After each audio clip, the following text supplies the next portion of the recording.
Hi friends, நெத்திலி மீன் குழம்பு எப்படி செய்யலான்னு பார்த்துலாமா? அதுக்கு ஒரு கடாயில் ஆயில் ஆட் பண்ணிக்கோங்க. கொஞ்சம் கடுகு உளுந்து ஆட் பண்ணிக்கோங்க. அது உடஞ்சதும் வெந்தயம் ஆட் பண்ணுங்கள். பூண்டு 10 பல்லு போல் ஆட் பண்ணிக்கோங்க.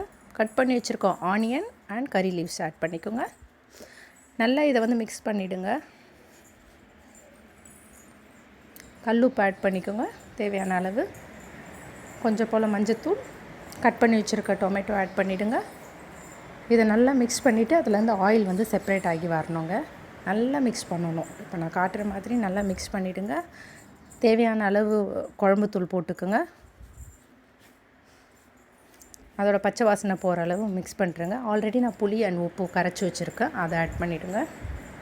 எவ்வளோ வாட்டர் வேணுமோ இப்போ ஆட் பண்ணிவிடுங்க நீங்கள். எனக்கு கொஞ்சம் குழம்பு லெவலில் தான் வேணும், கிரேவியாக நான் பண்ணல. ஸோ அதுக்கப்புறம் நல்லா ஒரு 20 மினிட்ஸ் கொதிக்கணுங்க. அதுக்கப்புறம் கட் பண்ணி வச்சுருக்க நெத்திலி போட்டுருங்க. சூப்பரான நெத்திலி மீன் குழம்பு ரெடி.